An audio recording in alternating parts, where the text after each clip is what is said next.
الحمد لله رب العالمين الرحمن الرحيم مالك يوم الدين إياك نعبد وإياك نستعين اهدنا الصراط المستقيم صراط الذين أنعمت عليهم غير المغضوب عليهم ولا الضالين.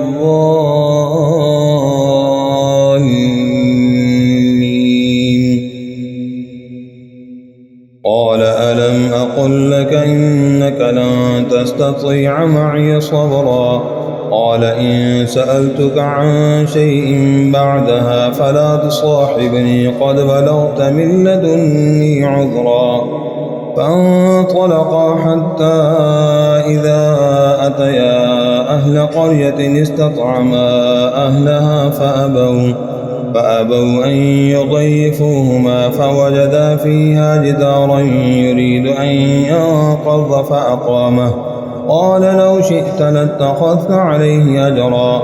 قال هذا فراق بيني وبينك سأنبئك بتأويل ما لم تستطع عليه صبرا. أما السفينة فكانت لمساكين يعملون في البحر فأردت أن أعيبها وكان وراءهم ملك يأخذ كل سفينة غصبا. وأما الغلام فكان أبواه مؤمنين فخشينا أن يرهقهما طغيانا وكفرا فأردنا أن يبدلهما ربهما خيرا منه زكاة وأقرب رحما. وأما الجدار فكان لغلامين يتيمين في المدينة وكان تحته كنز لهما وكان أبوهما صالحا فأراد ربك أن يبلغا أشدهما ويستخرجا كنزهما رحمة من ربك وما فعلته عن أمري ذلك تأويل ما لم تسطع عليه صبرا. ويسألونك عن ذي القرنين قل سأتلو عليكم منه ذكرا. إنا مكنا له في الأرض وآتيناه من كل شيء سببا فأتبع سببا حتى إذا بلغ مغرب الشمس وجدها تغرب في عين حمية ووجد عندها قوما قلنا يا ذا القرنين إما أن تعذب وإما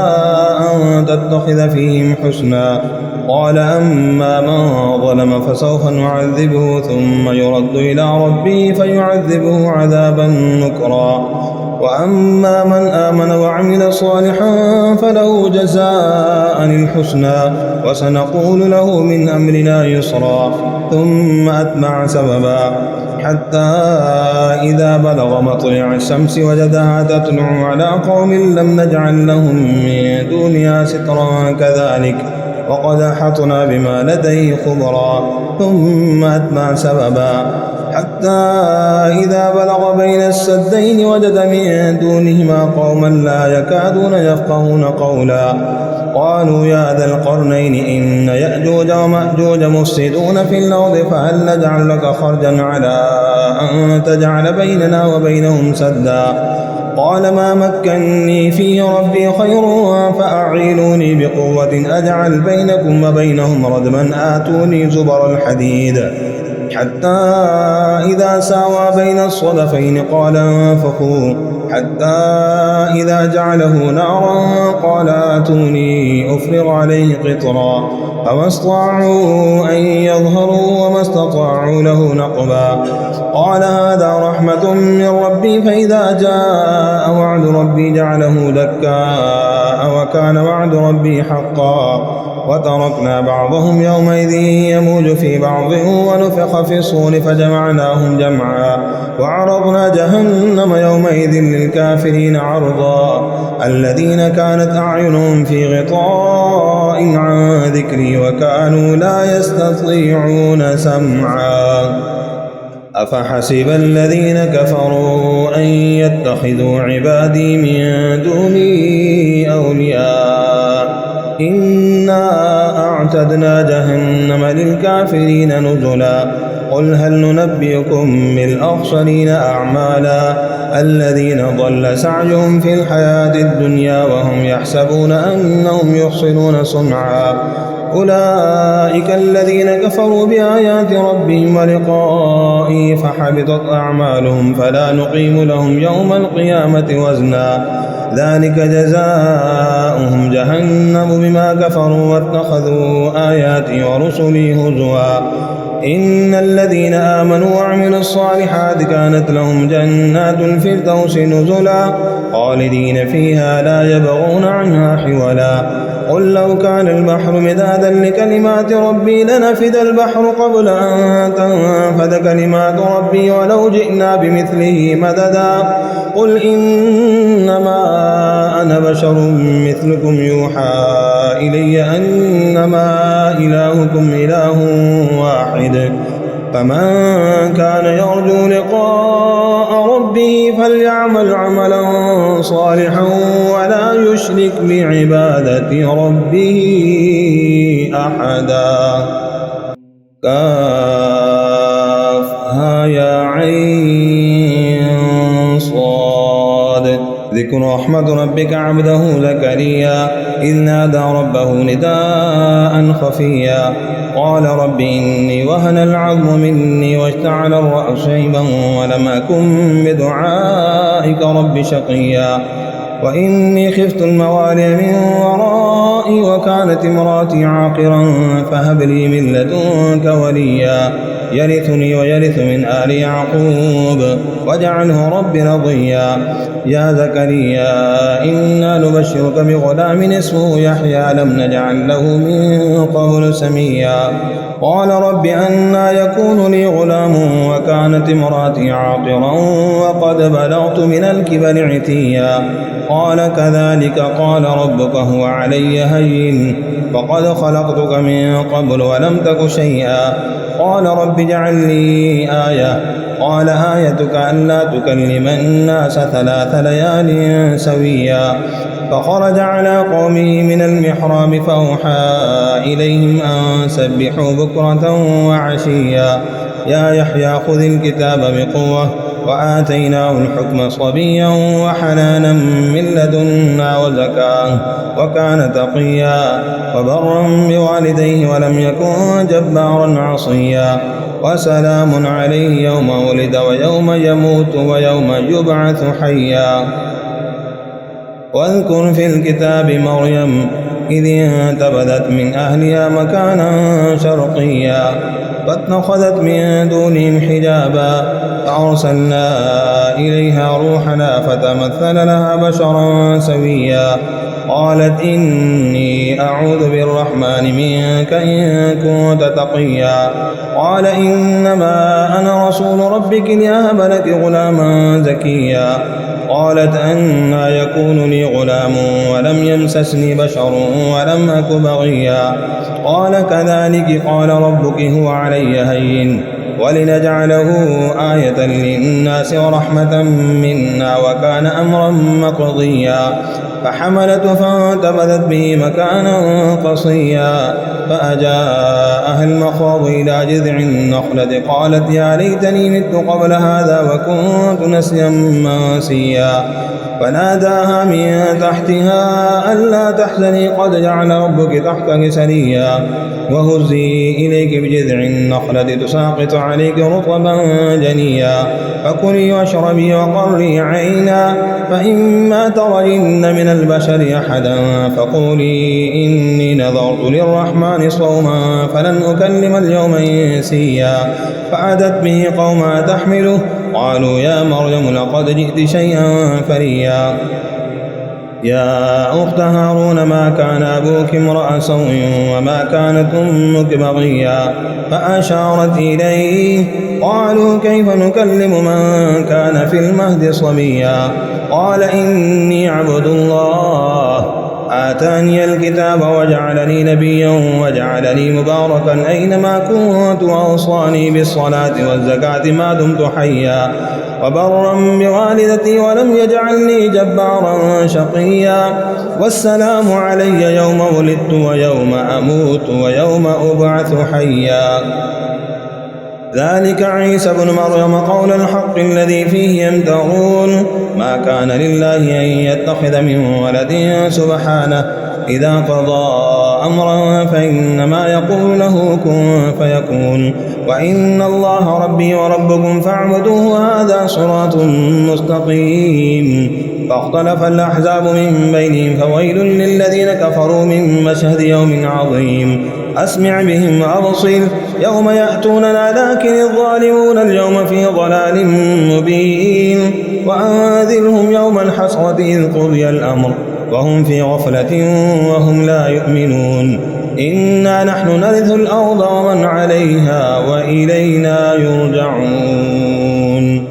واذكر في الكتاب إبراهيم إنه كان صديقا نبيا إذ قال لأبيه يا أبت لم تعبد ما لا يسمع ولا يبصر ولا يغني عنك شيئا يا أبت إني قد جاءني من العلم ما لم يأتك فاتبعني أهدك صراطا سويا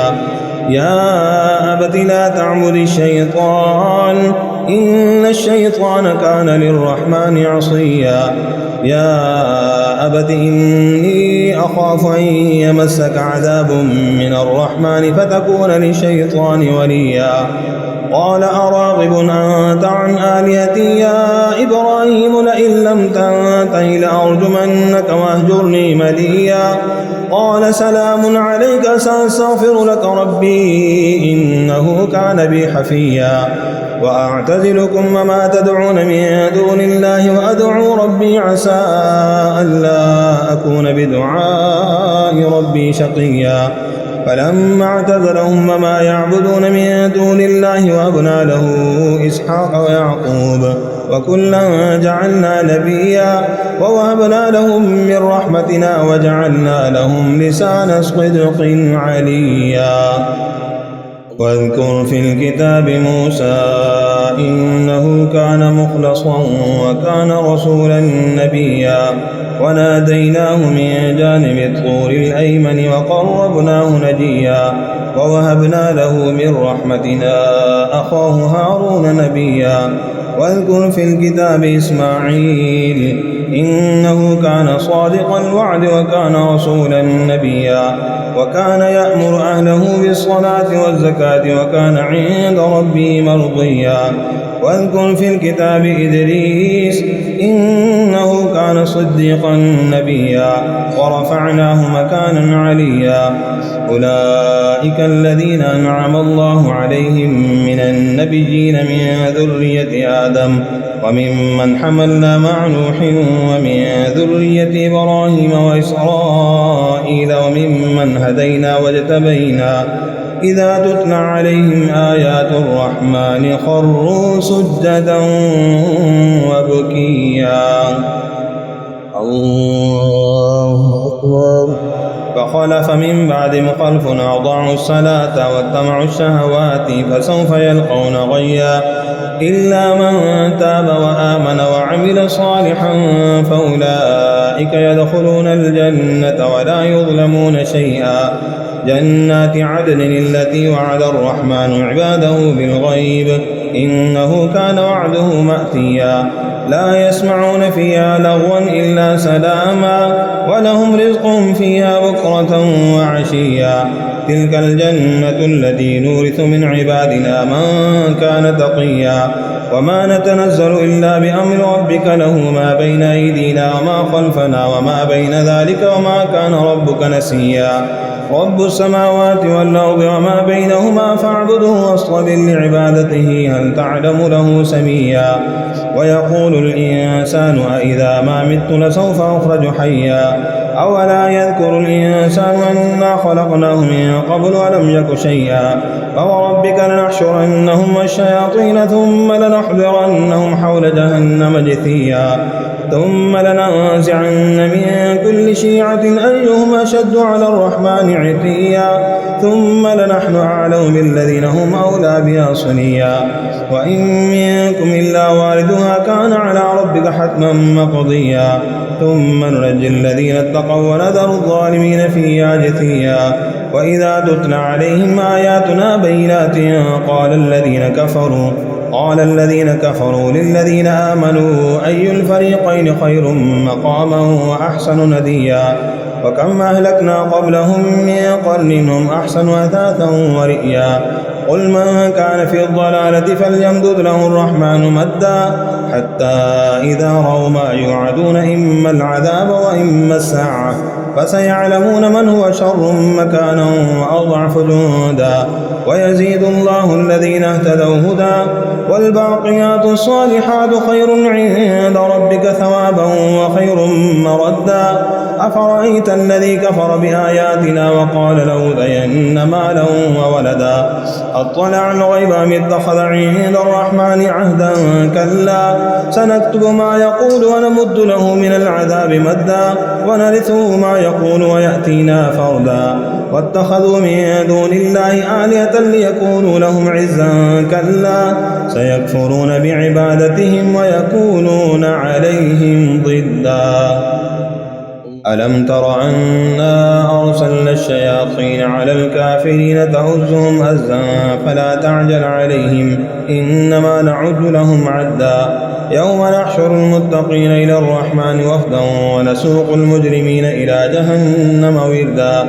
لا يملكون الشفاعة إلا من اتخذ عند الرحمن عهدا وقالوا اتخذ الرحمن ولدا لقد جئتم شيئا إدا تكاد السماوات يتفطرن منه وتنشق الأرض وتخر الجبال هدا أن دعوا للرحمن ولدا وما ينبغي للرحمن أن يتخذ ولدا إن كل ما في السماوات والأرض إلا آتي الرحمن عبدا لقد أحصاهم وعدهم عدا وكلهم آتيه يوم القيامة فردا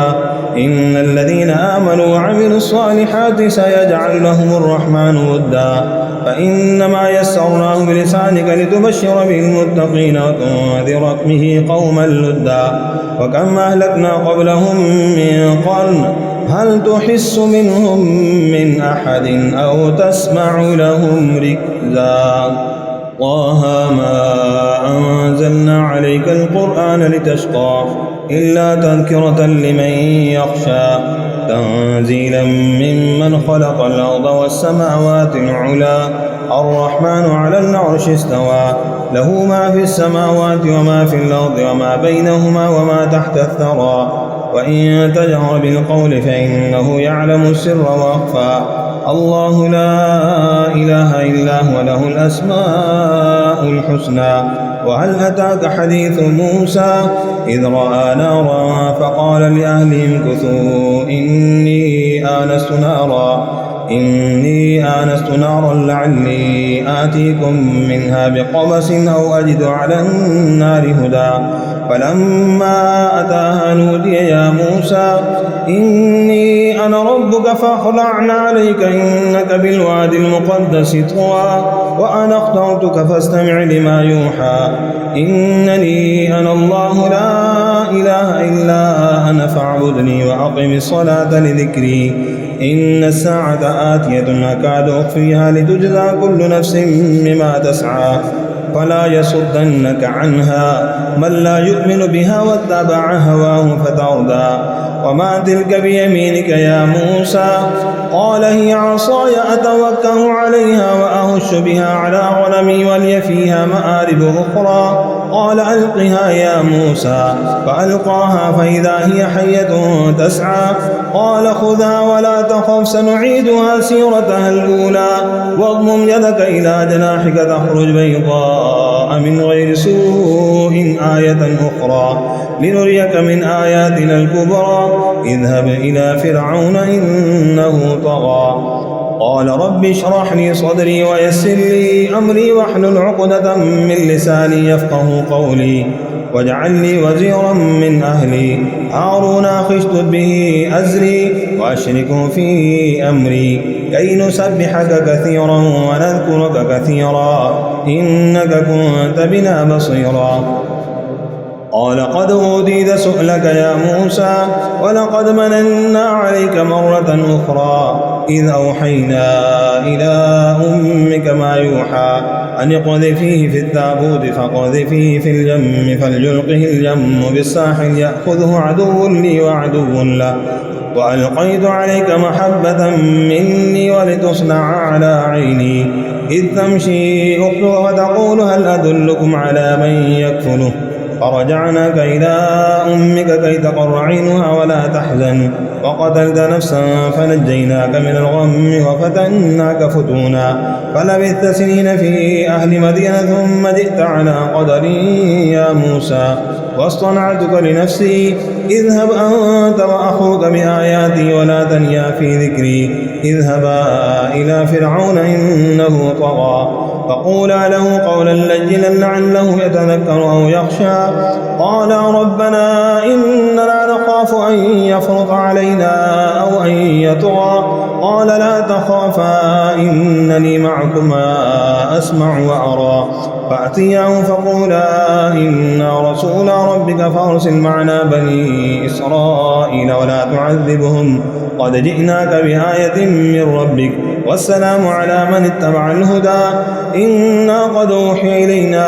أن العذاب على من كذب وتولى قال فمن ربكما يا موسى قال ربنا الذي أعطى كل شيء خلقه ثم هدى قال فما بال القرون الأولى قال علمها عند ربي في كتاب لا يضل ربي ولا ينسى الذي جعل لكم الأرض مهدا وسلك لكم فيها سبلا وأنزل من السماء ماء فأخرجنا به أزواجا من نبات شتى كلوا ورعوا أنعامكم إن في ذلك لآيات لأولي النهى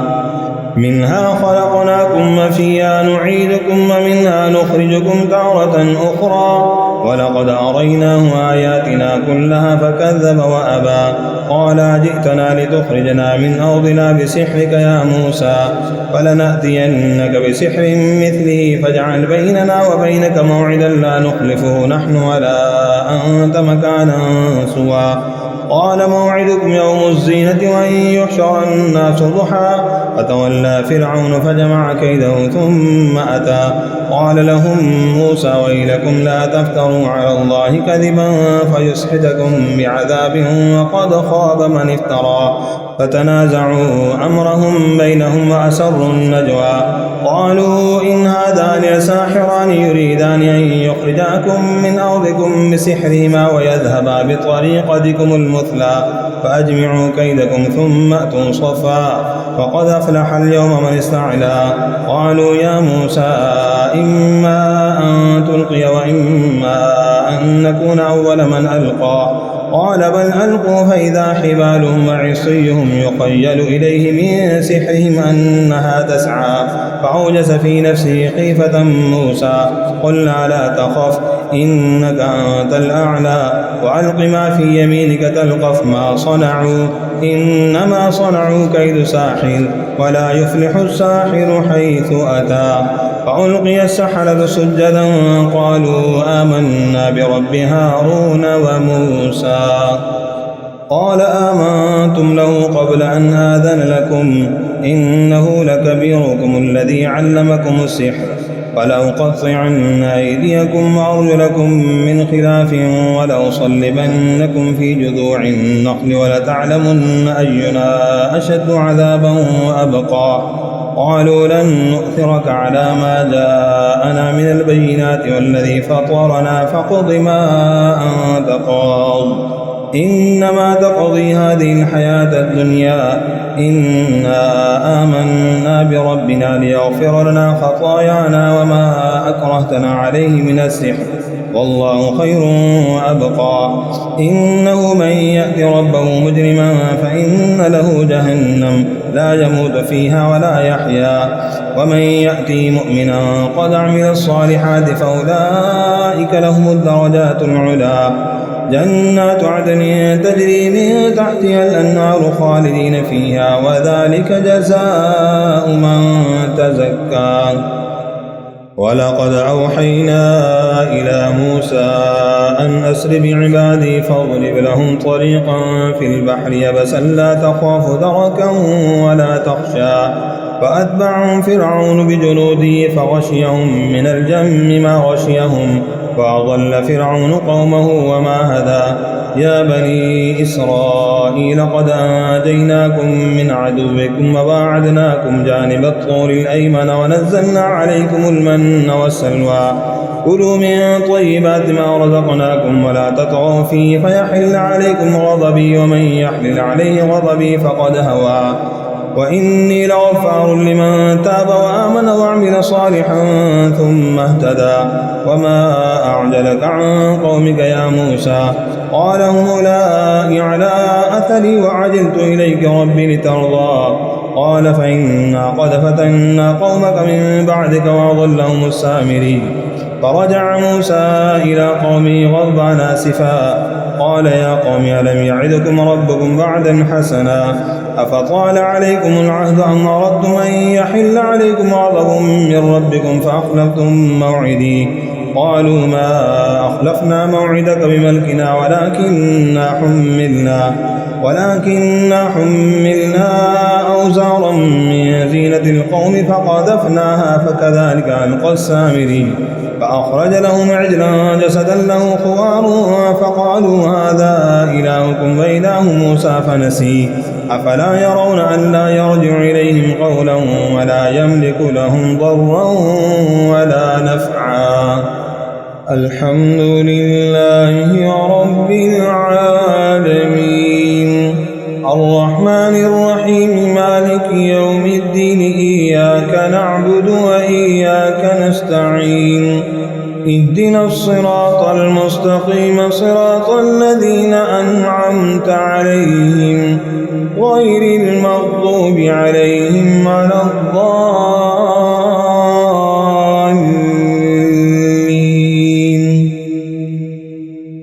ولقد قال لهم هارون من قبل يا قوم إنما فتنتم به وإن ربكم الرحمن فاتبعوني وأطيعوا أمري. قالوا لن نبرح عليه عاكفين حتى يرجع إلينا موسى. قال يا هارون ما منعك إذ رأيتهم ضلوا ألا تتبعني أفعصيت أمري. قال يا ابن أم لا تأخذ بلحيتي ولا برأسي إني خشيت أن تقول فرقت بين بني إسرائيل ولم ترقب قولي. قال فما خطبك يا سامري؟ قال بصرت بما لم يبصروا به فقبضت قبضة من أثر الرسول فنبذتها وكذلك سولت لي نفسي. قال فاذهب فإن لك في الحياة أن تقول لا مساس وإن لك موعدا لن تخلفه وانظر إلى إلهك الذي ظلت عليه عاكفا لنحرقنه ثم لننسفنه في اليم نسفا. إنما إلهكم الله الذي لا إله إلا هو وسع كل شيء علما. كذلك نقص عليك من أنباء ما قد سبق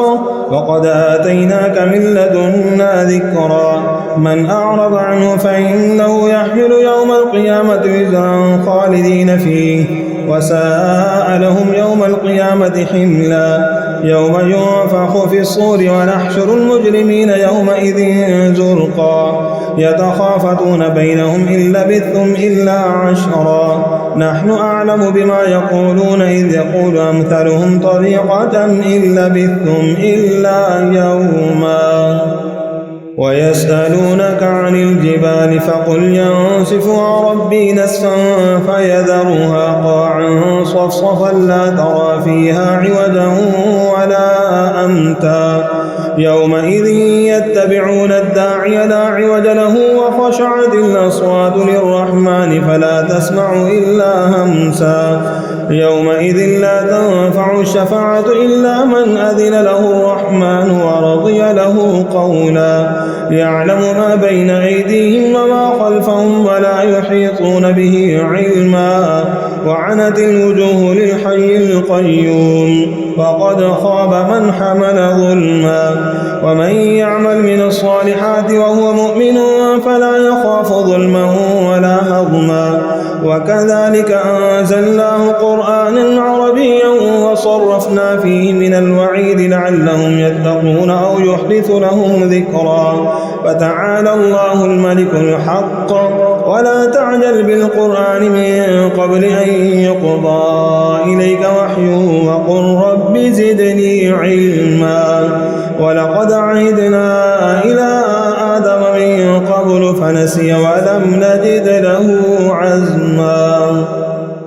وإذ قلنا للملائكة اسجدوا لآدم فسجدوا إلا إبليس أبى فقلنا يا آدم إن هذا عدو لك ولزوجك فلا يخرجنكما من الجنة فتشقى إن لك ألا تجوع فيها ولا تعرى وأنك لا تظمأ فيها ولا تضحى فوسوس إليه الشيطان قال يا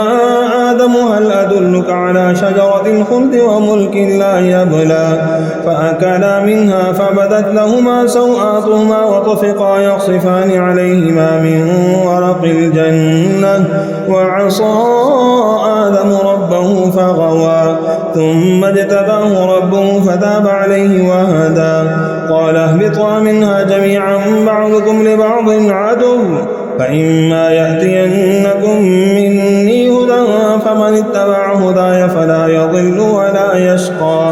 ومن أعرض عن ذكري فإن له معيشة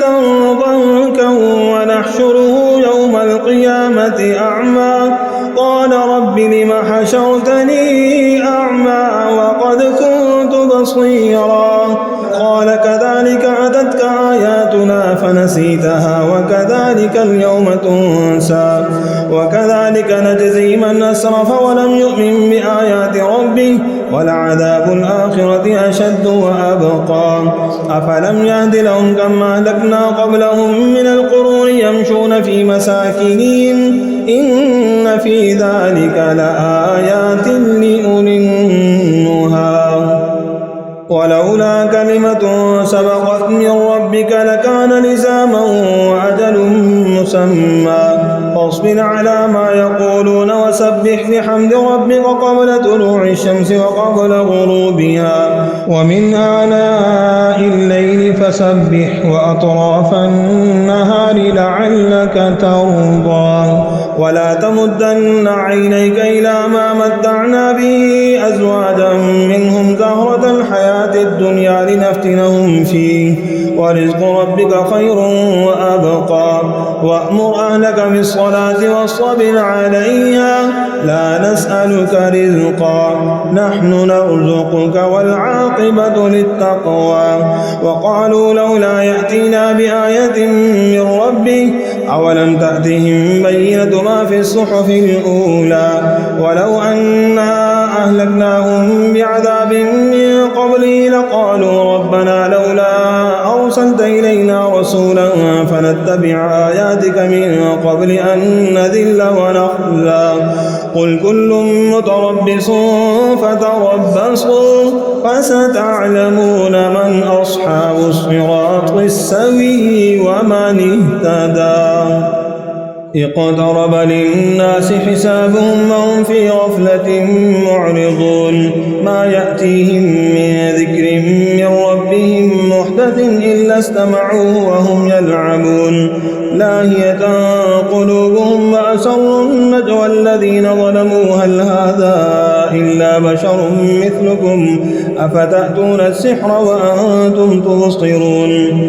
قال ربي يعلم القول في السماء والأرض وهو السميع العليم بل قالوا أضغاث أحلام بل افتراه بل هو شاعر فليأتنا بآية كما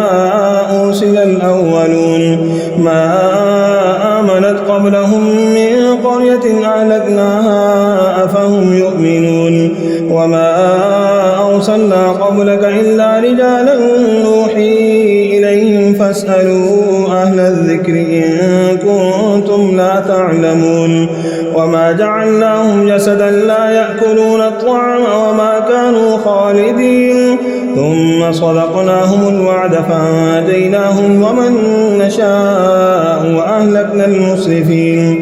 لقد أنزلنا إليكم كتابا فيه ذكركم أفلا تعقلون وكم قصمنا من قرية كانت ظالمة وأنشأنا بعدها قوما آخرين فلما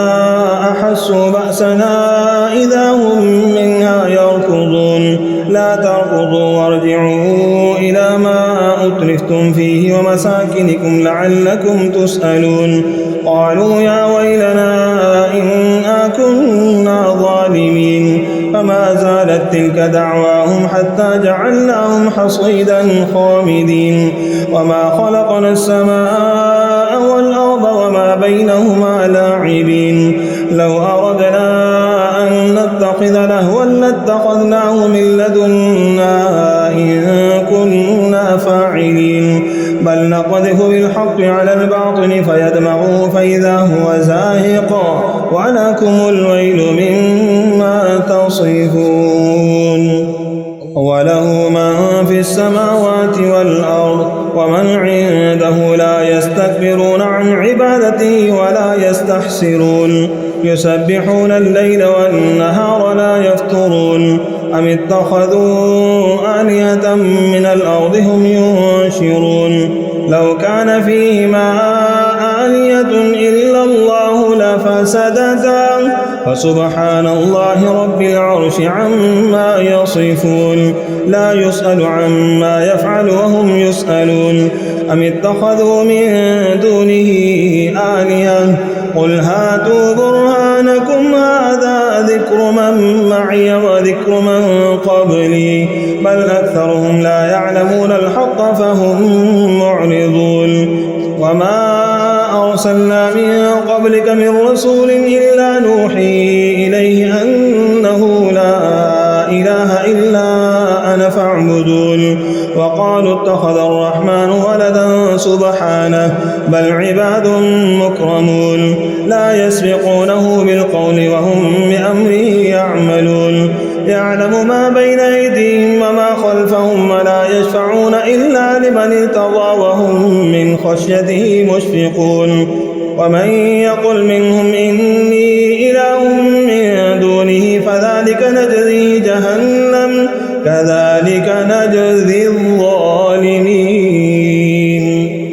أولم يرى الذين كفروا أن السماوات والأرض كانتا رتقا ففتقناهما وجعلنا من الماء كل شيء حي أفلا يؤمنون وجعلنا في الأرض رواسي أن تميد بهم وجعلنا فيها فجاجا سبلا لعلهم يهتدون وجعلنا السماء سقفا محفوظا وهم عن آياتها معرضون وهو الذي خلق الليل والنهار والشمس والقمر كل في فلك يسبحون وما جعلنا لبشر من قبلك الخلد أفإن مت فهم الخالدون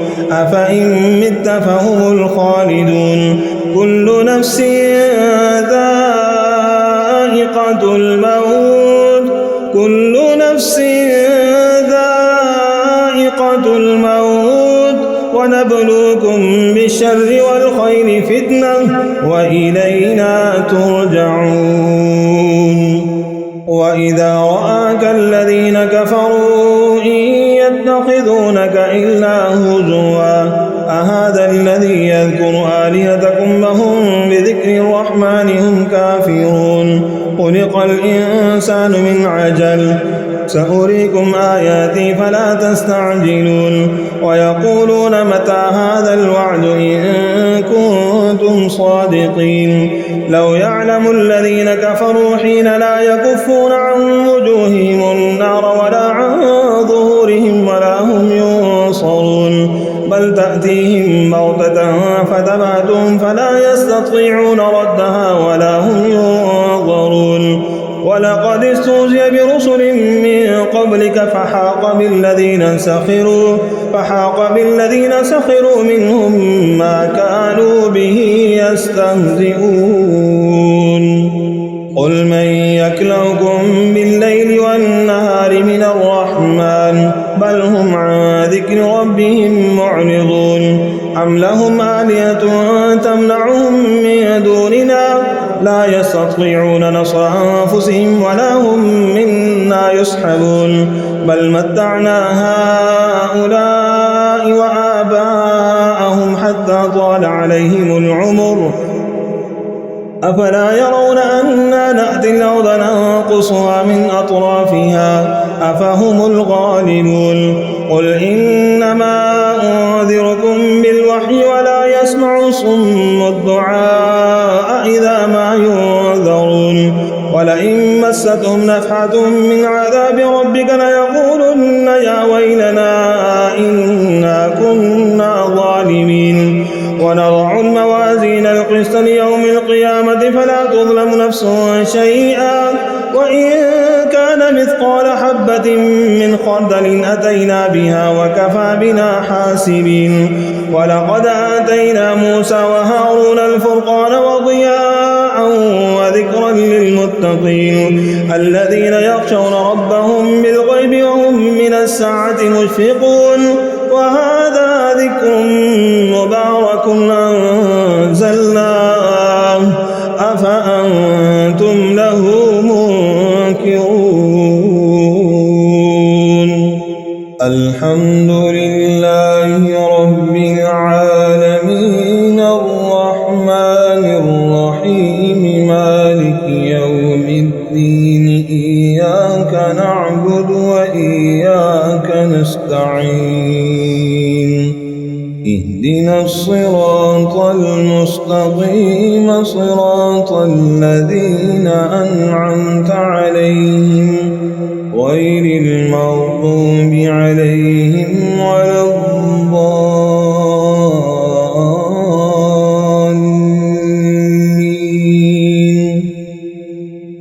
إذا جاء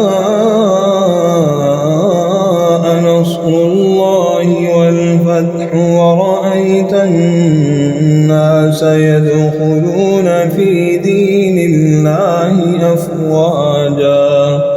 فسبح بحمد ربك واستغفره إنه كان توابا تبت يدا أبي لهب وتب ما أغنى عنه ماله وما كسب سيصلى نارا ذات لهب وامرأته حمالة الحطب في جيدها حبل من مسد قل هو الله أحد الله الصمد لم يلد ولم يولد ولم يكن له كفوا أحد